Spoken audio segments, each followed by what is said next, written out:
So welcome back to another episode of the Chronic Pain Club talk show here live on YouTube on Sunday evenings. I'm delighted to be joined this week by Ian Taverner, also known as Mr Cookfulness, and we'll be talking tonight. Yes, the t-shirt shows. And we'll be talking tonight about how he uses something like cooking to help manage long-term pain, as well as getting a bit of understanding about the backstory behind that pain. And also, I'm very much looking forward to hearing about all the wonderful things that Ian does to help raise awareness and inspire other people. So welcome, Ian. How are you? Thank you very much. I'm really good. Thank you. How are you? Yes, I'm good. I'm good. And by this point of the week, I'm always a little bit flustered, but I feel like I'm ready to end the week off on a high. So thank you so much for joining us.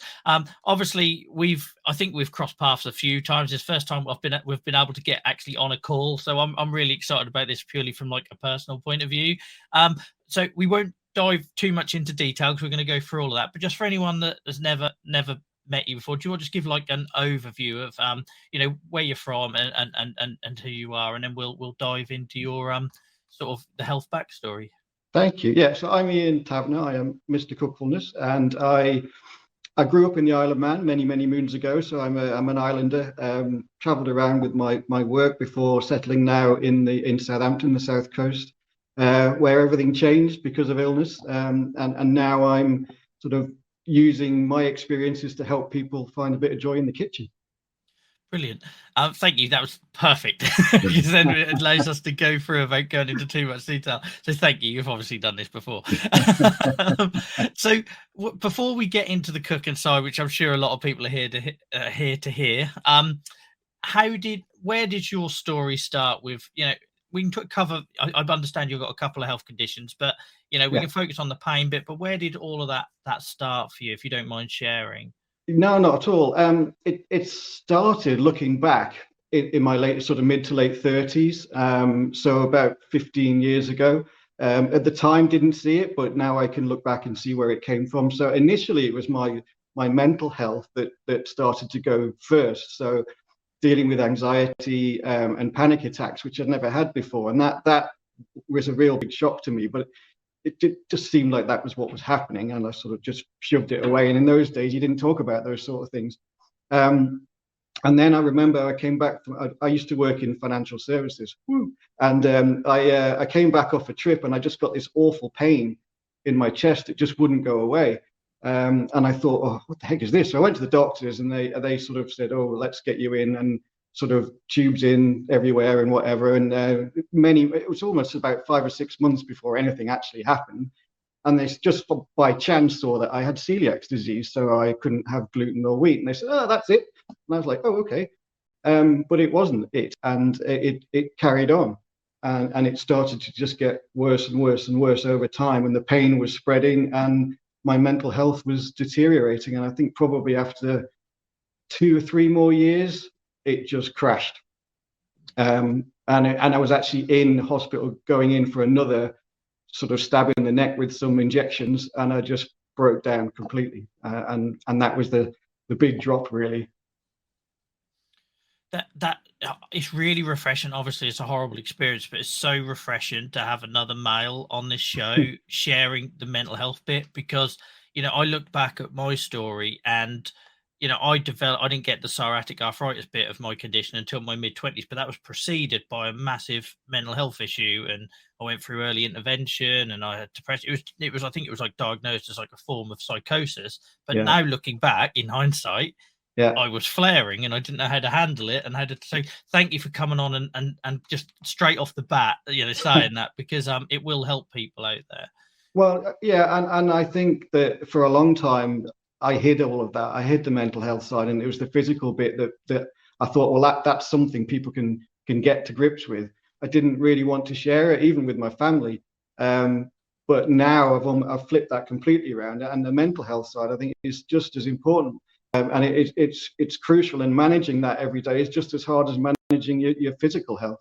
Yeah, Yeah, it really is, and like I say, for a lot of our conditions, they are interlinked, and Yeah, it's Stress Awareness Month, and we all know how that links in as well, and yeah. feeds a lot of this stuff. So you obviously you went through all that experience, and so the am I right in thinking you've got a sort of neurological disorder? Was that the first bit, or was it the other conditions that came The like first, the before that? first thing I had, and it was almost by they tried everything else, and we really can't find a sort of physical condition. Then they said, oh, go to this pain person, they'll know.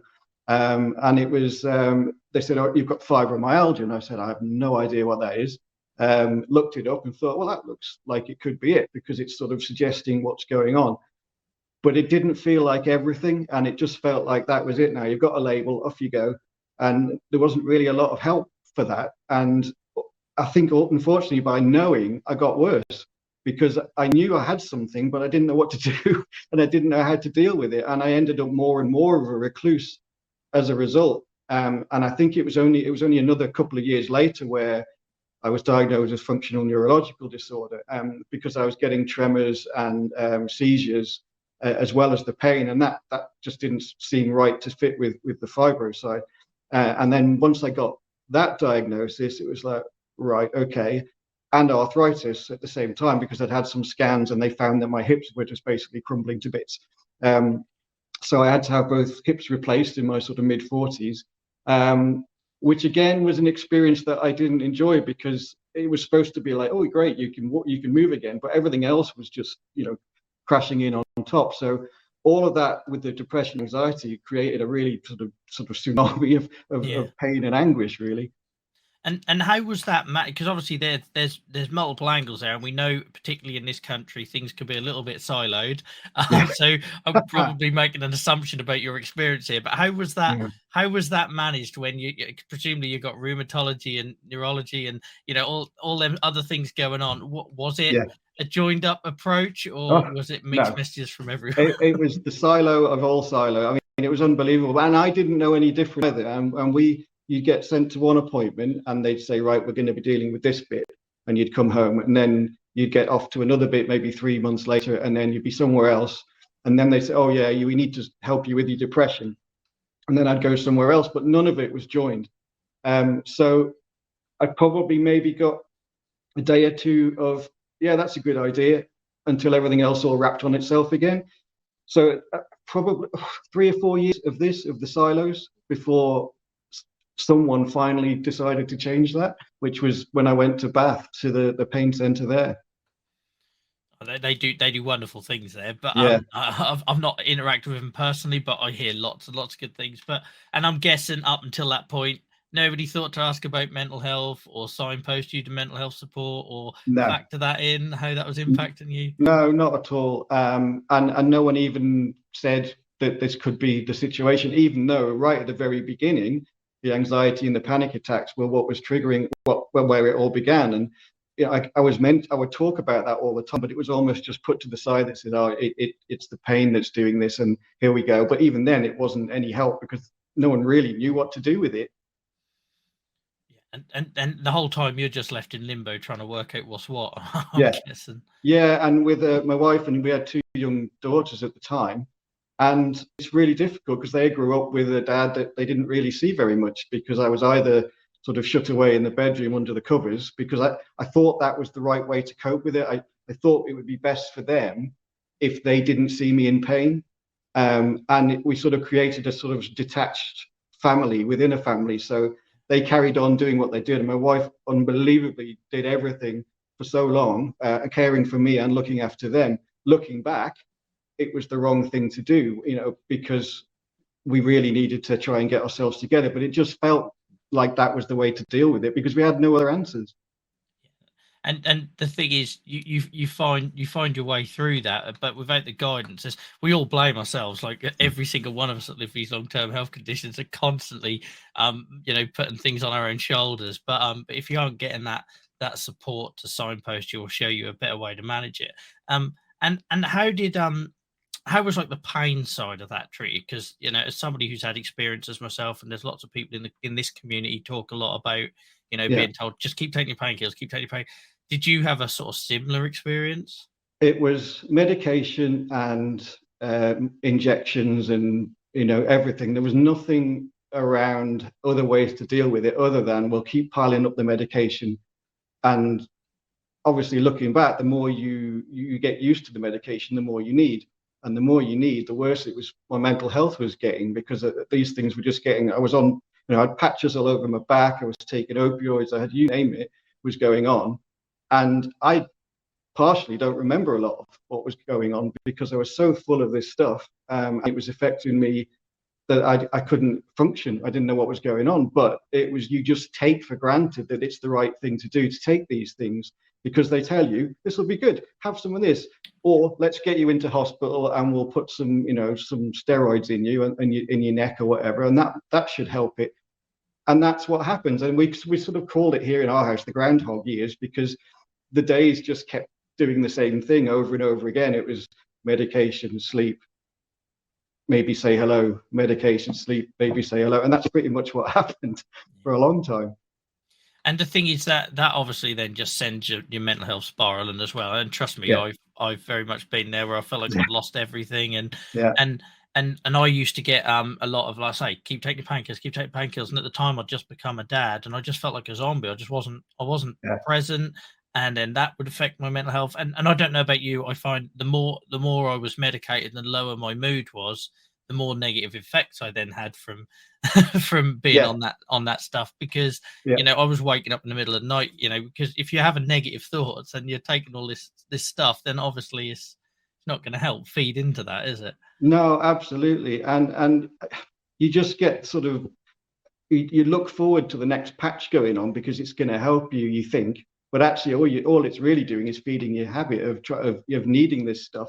But you don't really need it for the right reasons, I think. And when I went through sort of trying to come off some of these things, my God, it was awful. But I knew at the end of it that I'd feel a lot better as a result. And when I came off some of these opioids and patches, I actually felt better than I did when I was on them.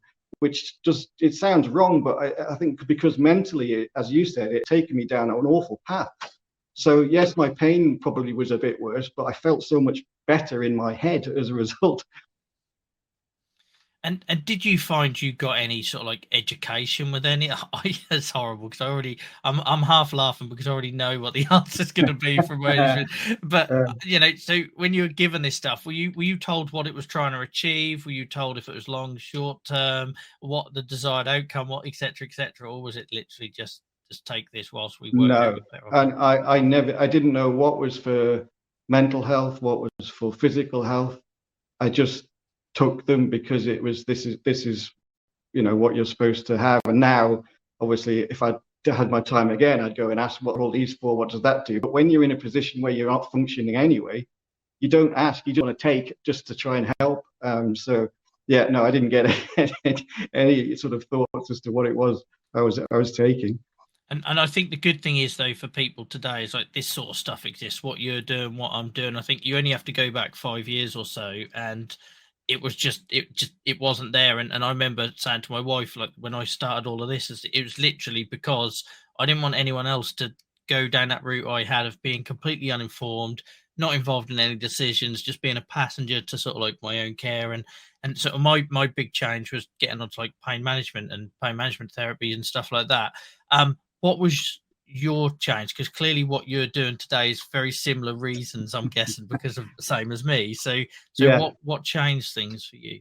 Well, it was when I went to the Bath pain centre, and I was on a 4-week residential program, and I went in with no expectations because I've been on so many things that just didn't do anything. But they were the first who said, right, we're looking at everything here. We're looking at physical health, mental health. We're going to sort of unpick a little bit and try and get you back. And they asked, I just remember specifically a question they asked me, what did I want? And I was like, what? what kind of a question is that? And I said, I want to be well. They said, no, let's be realistic. What do you want? And I just thought, and I said, you know what? I want to be back part of my family again. I'd love to be, the word you use, present in my family again. And they said, right, that's the easy bit. Now what are you going to do to get there? And cooking was what I thought, oh, do you know what? I used to like cooking. If I can start cooking again, maybe I'll be visible because I'll have to get up. I'll be making breakfast. I'll be making lunch and whatever. This will be perfect. I'll do cooking. And that was what I thought would be a great way back, not realizing how hard it was going to be to actually do it. But it gave me the oomph to say, right, I always have in my head my family now. And I have a sort of picture which I always bring back, which is around the dinner table. There's 4 chairs, and my wife and my 2 daughters are on one, and my one's missing. And that was the years where I wasn't around. So now I'm going to be on that chair. Come rain, hail, or shine, I'll be on that chair. So it always motivates me to say, right, that's the chair I'm going to be in. How am I going to do it each day? So that was really where it all started from. That's an amazing image, and it's like having that, like I often talk about, if I didn't have my son, so my permanent pain issue started literally the same month my son was born, and I'm sure stress was a part of that. But I always argue, I genuinely I don't even want to think about where I would be if that hadn't have coincided with me becoming a dad, because I don't know what my, it sounds horrible for my poor wife, but like I just can't imagine like anything pulling me out of that place that I was, other than seeing that baby. And so that really resonates with me. I'm quite emotional hearing you say that. And I think it's really important for people to understand that it's just like, whatever, you've got to find something that you love and care about. It's like, for me it was writing, yours was cooking, and it really doesn't, and it doesn't have to be comfortable, does it? Like, obviously you've probably found lots of ways to adapt, but you said it was like quite difficult at first. So do you want to maybe talk a little bit about that journey? I mean, it was a disaster, to be brutally honest with you. I mean, everything that sort of came at me, you sort of realize how wrong the kitchen is for people who are suffering physically or mentally, because it's inaccessible. There's hot things, heavy things, and there's lots of things that want to stab you. So it's not a great place. And I found that I couldn't do a lot of things that I'd done before. And so initially it was like, oh God, here's another thing I'm going to have to stop doing because it's just not working. And my wife almost sort of physically accosted me and said, get back in there and you're going to do this. And you can do this because there are ways. And I started to work on, well, if that's not working for me, what could I do? Is there anything I could do? And there weren't really any sort of cookbooks out there, that because I'd sort of lost my ability to freestyle food. I couldn't just think of something. The sort of brain functional and the fog wouldn't allow me to go, oh yeah, let's just chuck this all in. I had to follow a recipe, and I'd open a book and look at it, and this just is making no sense to me. It's sort of gobbledygook, or I get halfway through and not really know what was going on. So it was, my wife encouraged me to say, right, unwind everything, go backwards, go back to that feeling of you want to start cooking again, and how would you do it? Forget about what other people are doing. What would you do? I was like, oh, hello, I've got a bit of a free go at this. So I started to put down ways of how I was looking at it, and it sort of turned into a cookbook out of sort of nowhere. And I just did it really as a passion to help me drive. And then my wife said, well, why don't you publish it? And I was like, yeah, right, that's a good idea. Who's going to buy this? But I self-published it, and it sort of springboarded to where I am now. So the book came out and things started to get a bit more interesting, and people were sort of like, well, let's see who this guy is behind this yellow book. And it sort of went from there. But it came from things going awfully wrong to thinking, well, hang on, I've got that picture of that table with the 4 chairs. I've got to be in it. So what am I going to do to get there?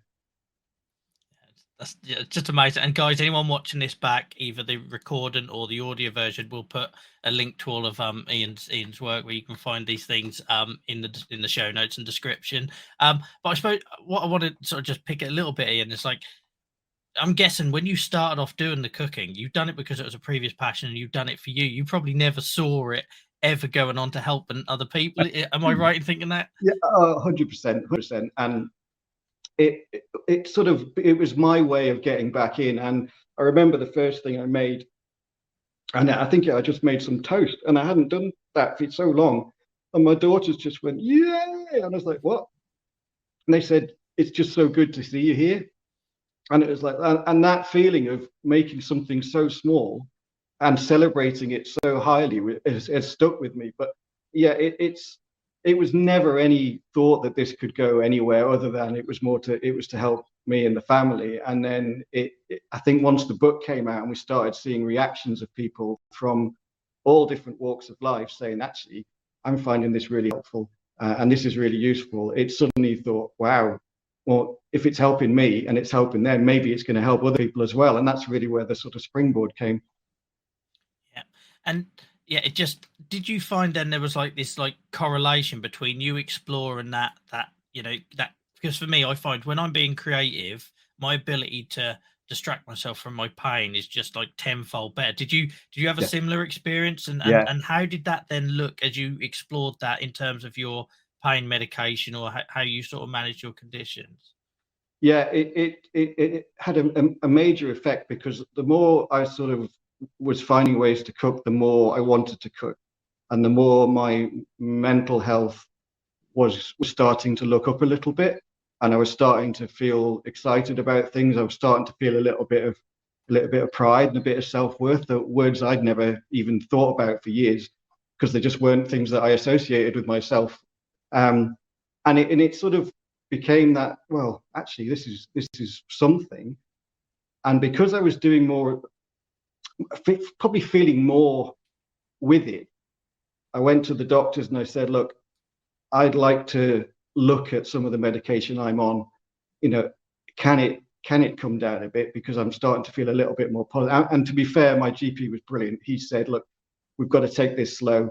We've got to pick out the ones that are going to be the ones that aren't going to throw you off kilter, because we don't want to drop you back where you've been. So it was, it took a long time, but it did start from a conversation of, I think I can manage my physical and mental health a bit better myself, so I don't necessarily need as much medication. And sometimes I'd come down and think, oh, I've gone too far, we need to come back up again. But it did help. The more I was going this way, the more the sort of medication was coming down a bit. But it took a couple of years before I was able to come, and I'm still on, quite an array of medication, but it's at a level that I feel comfortable with now, and I feel happy with. And maybe someday I'll come down a bit more, but at the moment, why would you upset the apple cart when things are just about where we want them?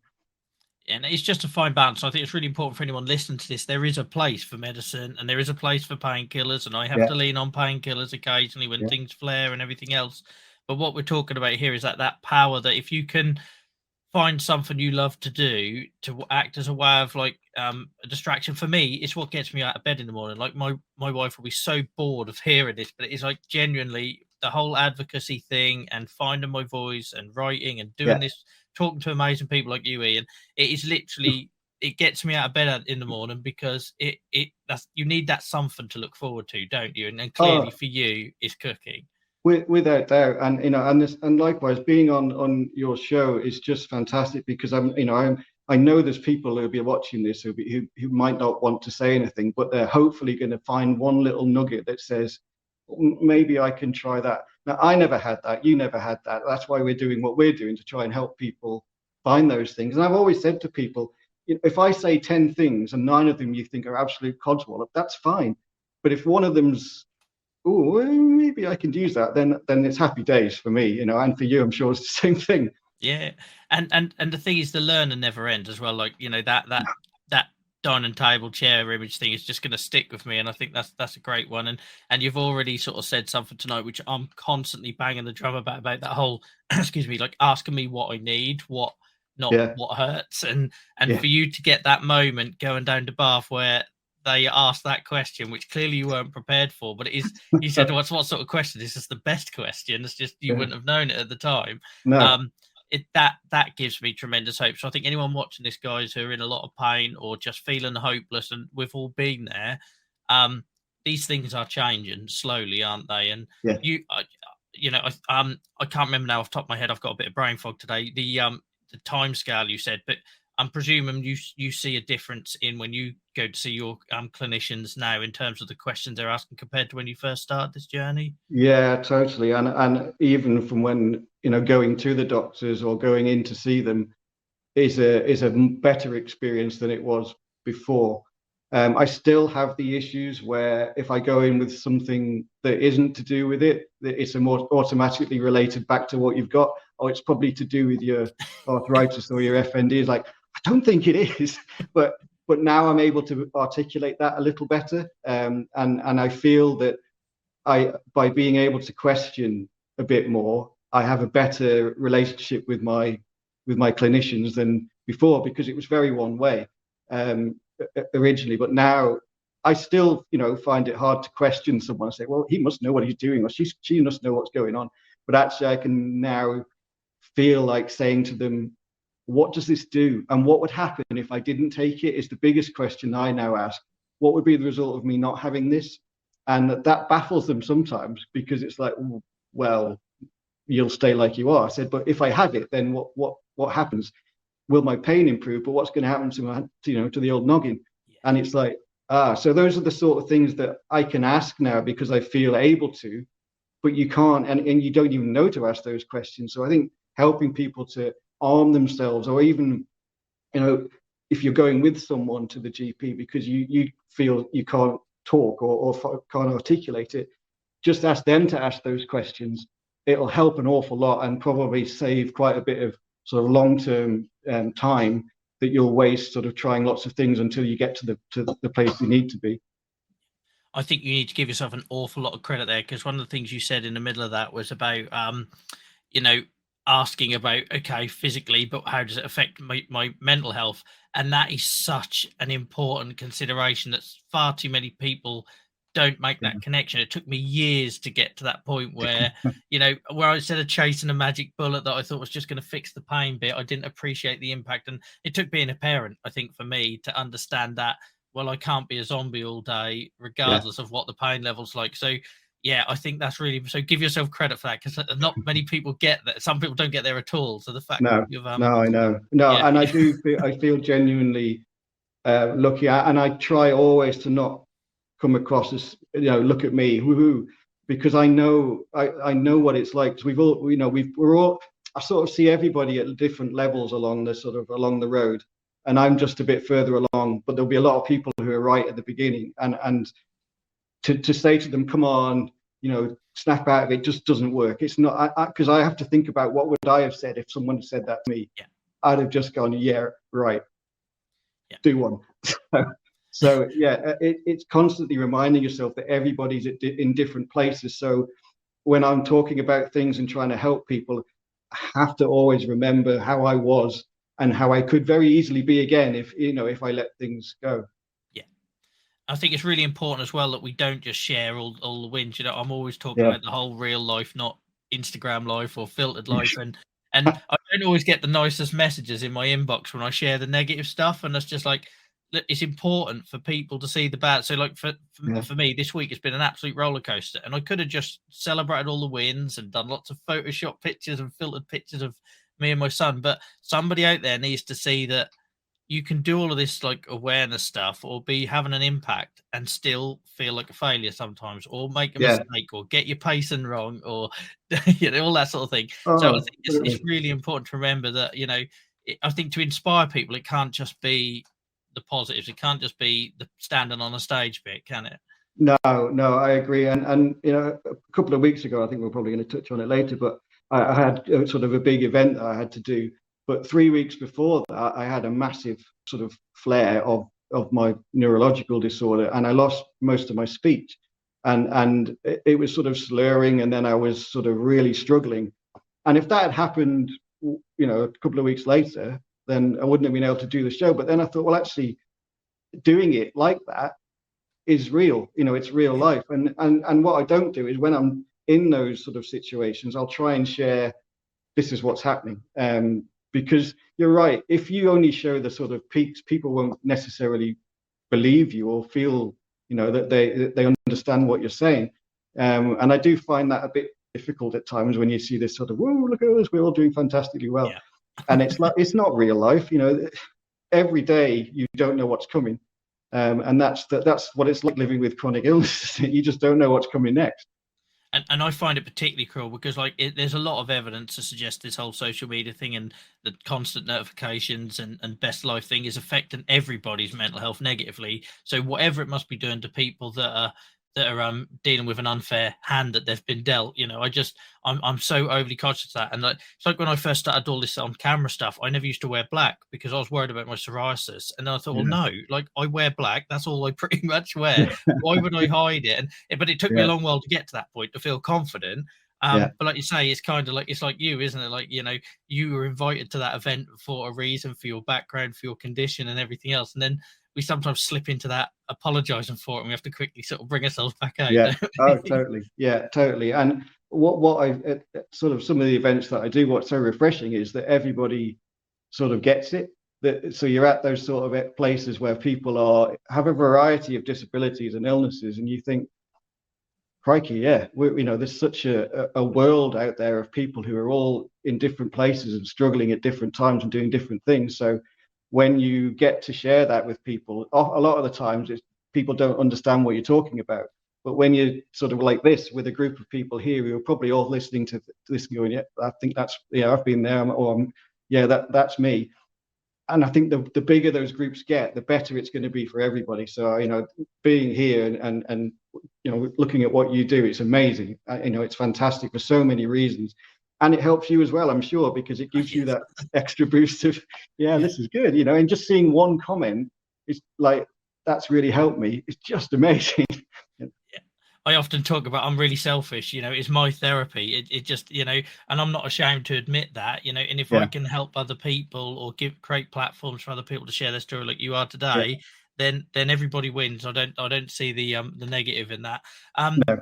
You've alluded to it, so let's get on to that. Naidex, how did you ever think when you started cooking that toast that you would end up on a stage at Naidex? And maybe just for anyone that isn't familiar, want to maybe explain what that expo is and how important it is? Yeah, so Naidex is it's at the NEC every year, and it's 2 days, and it's Europe's sort of largest disability expo, and it's a mixture of sort of trade and public. And I think it began more trade sort of with wheelchairs and power chairs and assistants, etc. But it's gone more and more towards the sort of the public side. So they contacted me and said, look, we'd like to sort of introduce more real lifestyle type things in. I was like, okay.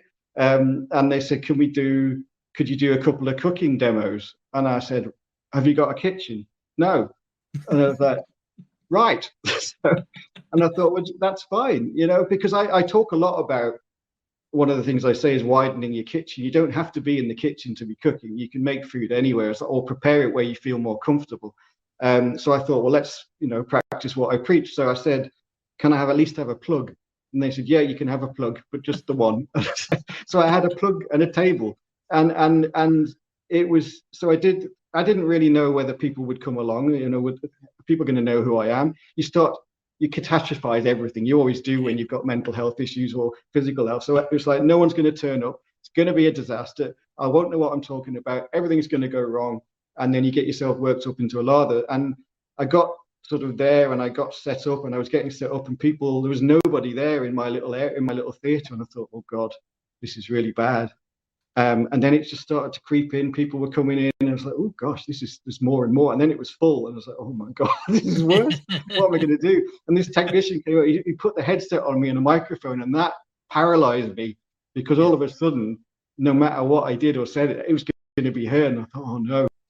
And then I just thought, what are you doing? You're just talking about what you do and you love. So let's just go for it. And I just thought, you know what?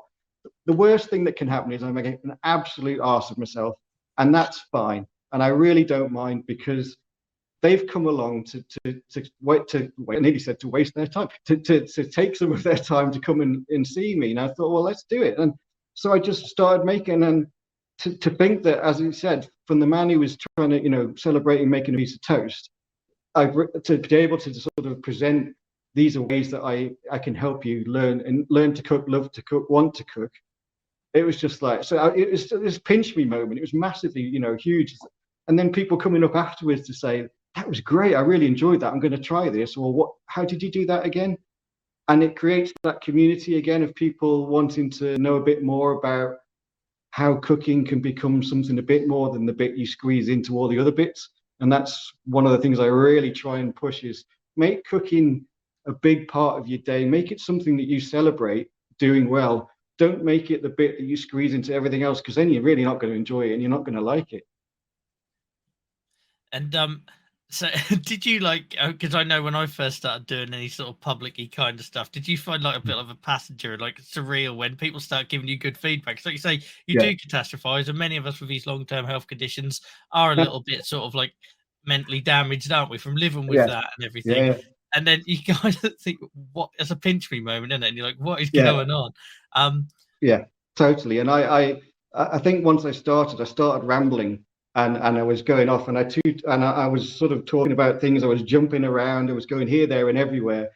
And I suddenly looked at the people who were sat in the front row. They were in their wheelchairs, and they were looking at me and listening to every single word I said. And then I thought, okay, let's just take a breath and calm down. And one of the things I also talk about is about giving yourself time. So I said, you know what? I'm just going to step back a second, just take a breather, and I'll go again. Because I don't think I'd taken a breath for 2 minutes. I was just going, trying to get it all out. And then it like, yeah, just calm down. What am I doing? I'm just showing people how to enjoy cooking. So let's enjoy it. And I just got back to enjoying it. And someone coming up to say, I really, really enjoyed that, was like, why? why why did you find that good? It's only me. And it's like, well, and I still to this day find it very hard to understand why people would come and listen to me talking about stuff, but I love it. I love doing it. So Yeah, and I think I think it's not knowing why that is that makes you so likable and good. Like I had someone tell me that once, and I never really thought about it too much. But I think that is because there is no ego, and we're doing it for the right reasons, and we're trying yeah. to you know make a difference to someone's day, and yeah, and I think that comes across. It certainly is coming across tonight, Ian. So yeah, it's just amazing, and it's nice to know that good things can happen to good people. Yeah. And I think again, I think I probably hinted at a bit earlier, but I think it's really important for anyone watching this who wants to. You don't have to do stuff on a massive stage or on a massive scale, but just find that one thing that you love or Yeah. use a skill because there are so many skills that are transferable into the whole awareness and advocacy space that people don't realize. Like for me, it was writing, and then Yeah. somehow I end up here tonight talking on camera with purple lights behind me. I don't. That was a bit of a blur how that sort of 2 years unfolded. Do you know what I mean? But for Yeah. you, it was cooking, and for someone else, it might be something else. So yeah, I think it's really important, isn't it, that people just sort of like pull at that thread and just see what, because it's a confidence thing as well, isn't it? It gives you that confidence. Totally. Yeah, it is. And I think sometimes you can think too much about what it is I want to do. If you sort of take it to why do you want to do it, and then you'll probably find it somehow. And it might be two or three things that you think, I'll try one, didn't really work. That's okay. Try another one. And I went through a little stage of writing poetry. I've never written poetry in my life, but actually it allowed me to articulate in sort of written word how I was feeling before I was able to say it verbally. So, you might find drawing is a thing that is your way. It could be anything. It could be fixing cars. It could be whatever it is. But if you find something that gives you a little bit of when you think about it and think, oh, I'm looking forward to this, then you're probably on the right track. That is brilliant advice. It really is. And then you just pull that thread and see where it takes you guys, like genuinely. Yeah. And before we because I'm getting lots of questions, people want to know about your toast and what you cooked. Before we get onto the sort of cook and specific side, I just wanted to touch slightly on like the work you do with like the Footstep Festival stuff and everything, because I'm quite new to that whole.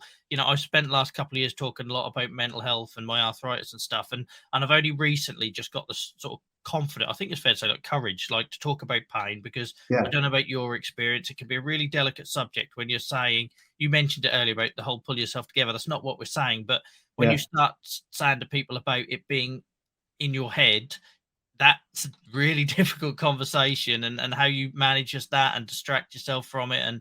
And so it took me a lot of years, I think, of doing all of this sort of stuff to get that confidence. And then I stumbled upon the group of people you're involved with, like yourself and Nikki and others, and it's like I remember sort of I burst downstairs to my wife after my first sort of interaction with some of you guys, and so I said, "Oh my god, there's a group that exists that thinks just like me and has been through that whole pain journey." Yeah. Do you want to just maybe explain a little bit about that and the Footsteps Festival and what that tries to achieve? Yeah, I mean the festival is it's an online sort of virtual festival, and it's got everything that a festival has. So it's got, like, I was in the street kitchen.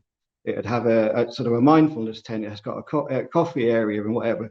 So it's set up like that, and initially it was only going to be for a year, and they sort of got in touch with me, and we were sharing thoughts and ideas about what could I do that might add a bit of value to this festival. And it was really offering people sort of reactive stuff, so they could go on and have a look and find little areas of resource, but also they had little live events they could go to, but they were also recorded. You know, now on a Monday they have a coffee and chat evening where you just go in, and if you want to just sit and listen, you just sit and listen, and if you want to talk, you can talk. But it's all people who will understand you and will get where you are, because they're all at different areas on their sort of road. So they said to me, what about doing some cooking demos? And I was like, this is before I'd done it. So this was before I'd done any demos. They were sort of where I was born from, I guess, in this. And I did one, because we thought, well, I thought I'll do one. No one will like it. That'll be the end of that. And I did one, and it was pretty awful, to be brutally honest. It wasn't the best. But we did it, and then we had a sort of a live bit after. We played the video, and then we had a chat afterwards, and it was just extraordinary. People just asking questions about, how did you do that? What was that for? People sharing ideas of, I would put this in, why wouldn't you do that? And I was like, this is amazing. So we did a whole series of them. I did sort of 6 one-hour sessions of making 3 dishes, lots of chat.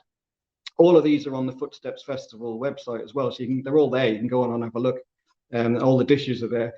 And then we did another series, and then another series. So I've done 3 series with them of cook-alongs now, and they're just great fun, because they're all recorded, they're all set up for people. And if you don't go to the cooking one, they do sort of on Zentangling, they do mindfulness, they do everything. So it's a brilliant resource, all sort of done by people, volunteers who are like us. You know, they just want to try and help people, and it helps them as well. It's fantastic.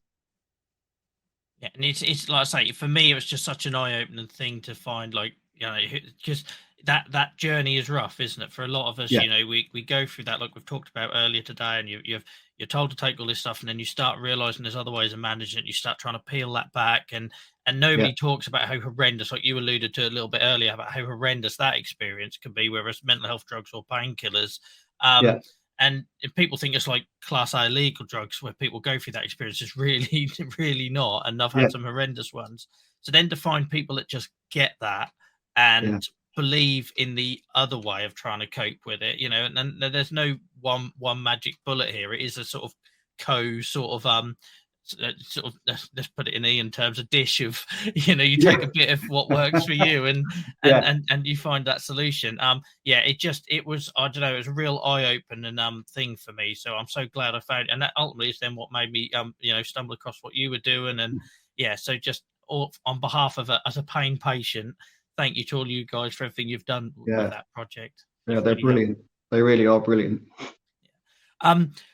Before I'm conscious of time, and it is a Sunday night, and I'm always really grateful for anyone that gives up their time. Before I let you go, we have got some food-related questions. You happy to answer those? Yeah, let's go for it. Yeah, brilliant. And guys, I suppose this is your final call. If you want to put any more in chat, whichever platform you're watching on, then please do. If they're bonus points, if they could be related to sort of like, you know, disability adaptations, adjustments, and everything. And I'm probably going to kick off with the first one by saying, like, you know, what would be the, I don't know, top couple of tips that you'd give for somebody that has got, you know, so I get arthritis in my hands and everything, in terms of like trying to make cooking enjoyable when it can be a bit of a frustrating and painful experience?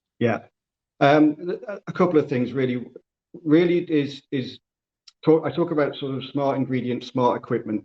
So smart ingredients, I mean things that are ready chopped for you. So there's a bit of a stigma about frozen ready chopped veg.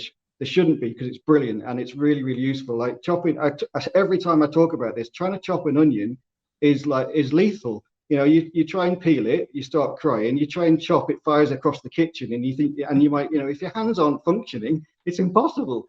So I have a bag of ready chopped onion in my freezer. I always do, because 9 times out of 10 I can't cut an onion, so I use that.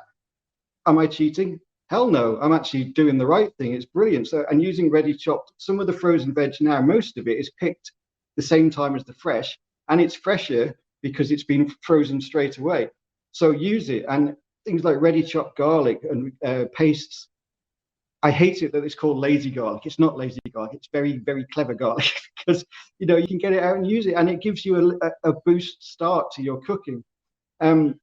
So don't be frightened of using ingredients that are going to help you get you further along the stage of, to enjoyment. Because if you start off with something that you hate, you're not going to finish it, or you're not going to want to do it. Secondly, is give yourself some time. You tend to feel like you have to rush in the kitchen. You get in there, pressure's on. Oh no, get your music playing. If you love music, just play it. Get it going. Get it. All your favorite songs going. Sing along. And just take your time with it, because if you, as I said earlier, if you make cooking a real celebratory part of your day that says, do you know what I've achieved today? I cooked a meal. And that should be the best thing, rather than, do you know what I achieved today? Lots of things, but I hate the last bit where I tried to do the meal in the middle. Make the meal the celebratory part of it. No, maybe not every day, but just feel it like, because if I now say to my wife, you know what, I've just made dinner for tonight and I feel like absolute rubbish, and it's like, yay, well done. And you should be proud of it. Cooking is hard. It's really, really hard when you're struggling physically and mentally. So celebrate the hell out of everything you do. Even if you burn it, you cremate it, it's a disaster, it doesn't matter. Try and focus on the bit before it where you enjoy getting to that point, because things are going to go wrong, and just go with it and enjoy it and have a go to laugh at yourself, because laughter is a thing that you lose very quickly when you're struggling with pain. And it feels a bit weird to laugh, but actually now I've encouraged my daughters to laugh at me if things go wrong. I did an online live event the other day, and I was holding up some broccoli and I was calling it cauliflower for the whole thing. And my daughters didn't tell me the whole way through. They were just wetting themselves laughing. But now it's a joke. It probably would have tipped me over the edge 10 years ago, but now it's like, so just enjoy it, go with it.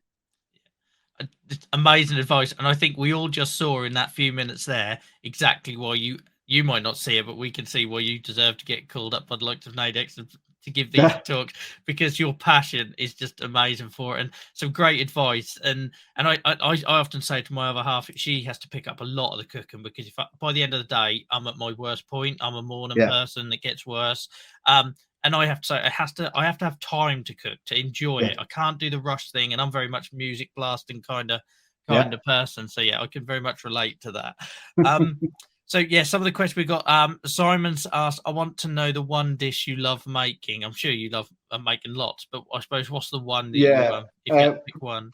Probably the dish that sums up everything that I do is a bolognese. And the reason is that I use chopped frozen onion. I've got, and sometimes I'll make it and it might be meat, it might be vegan, it might be gluten-free, but it's still there. And the thing with the bolognese, why I think it's the most amazing thing is, one is it tastes great, but once you've made it, if you make a little bit more than you need and then freeze it, I'm not saying batch cook, because that fills me with horror of batch cooking. It's like rows of Tupperware out into the wilderness. It's like, no. So make a bit and then put it away. And then what's that is now in your freezer. When you're having a really bad day and like you say, at the end, you really can't do it.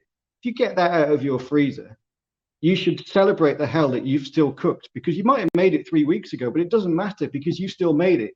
And you were thinking, actually, I'm going to need this someday. And you get it out and you've heated it up, but you've cooked. And that bolognese, now you can turn it into loads of different dishes, add some spice for a chili, add, so many different things you can do. And that's really what I'm all about, is making simple food help you rather than it being a disaster. Yeah, no, brilliant. Thank you. And you're inspiring lots of people in the chat across the various platforms to start cooking. So you're clearly doing a good job. One that we got here from Nia is, they'd like to know how you do your famous toast. How toasty and what topping? So maybe more of a lower skill question now. Well, you know what? A toast, it can still be hard if you even if you've got a toaster or a grill, it's still blooming hot. So you can certainly, you can cause yourself some damage. Initially, just a bit of butter, that's where it started. But actually, that toast formed the basis of the book that I wrote, Cookfulness, because in there I've got eggy bread. And eggy bread is just the most brilliant thing as well, because it's just eggs and bread that you sort of fry. So just because it's a piece of toast can then become croutons. It can become all kinds of things.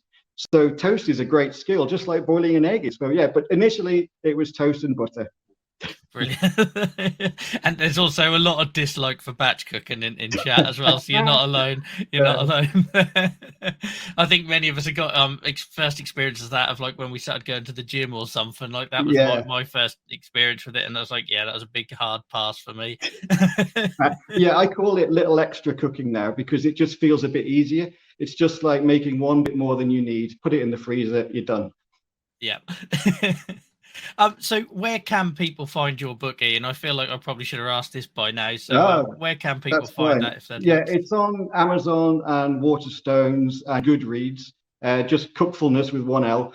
And then also if you, on my website on cookfulness.co.uk, there's a link in there to it as well. Brilliant. So again, and like I say, anyone who's watching this back, because what we do is we top and tail the interview only, so that if people just want to watch the interview, we'll put all of that in the description, guys. You'll have that available. And I've now seen that people in chat have started talking about Marmite, which feels like a really good point for us to wrap this up before we go down that rabbit hole. Revolt and stuff, in my opinion, but there we go. Yeah, I'm with you on that. Yeah, good. Ian, thank you so much for joining us. Like, generally, I'm gonna a bit of personal info here, guys. Like, I still struggle, even though we do all this every week, and I do multiple streams every week. I still struggle, especially with the talk show bit. Imposter syndrome. I always feel like my guest is here and I'm down here, and you know, all day it's on the back of my mind. But then within 5 minutes of these conversations, I wake up and I realize exactly why we do this, and you are just like the perfect example of that. Like, I could have talked to you for 2-3 hours tonight. It was really insightful. I'd love to have you back. Maybe we could do like a cooking demo or something if we can make that work technically. That'd be great. Definitely. No, I mean, genuinely, same for me. I've been all day, I've been so excited but petrified at the same time. Thinking, oh, am I going to freeze, whatever. But yeah, I would love to come back, and you know, if we wanted to do it again, I could send out a list of ingredients ahead and we could make something together, like literally live as we do it, you know. That'd be terrifying, but amazing. Yeah, but I'd make it very easy, where you didn't need any heat or anything. It would just be something we could just do together and try it and actually eat it within the same time as making it. Yeah, that sounds. There's lots of people are very excited about that in chat, so I feel like I've already committed myself to that, Ian. So yeah, we'll get that. We'll get that booked in. Yeah, and if anyone wants to find you on social media or anything, do you want to just give yourself a little plug for that now? Yeah, thank you. So Twitter, Instagram, Facebook, all at Cookfulness. I say the website's www.cookfulness.co.uk. There's a YouTube channel, loads of free recipes and demos on there. And if you get stuck with anything, you can just drop me a note and I'll try and help you. Superb. Ian, on behalf of everyone here, and just relaying what we've got come through in chat, thank you so much for your time tonight. And yeah, we very much look forward to having you back. And then I will be very much the one under the spotlight and feeling nervous when we do our cooking demo. Thank you. Genuinely, thank you for having me on. It's a real honor and I really appreciate it. Thank you. Brilliant. Absolutely wonderful, man. Thank you, Ian. Have a good rest of your evening and have a good week ahead. All right. Thank you. And you.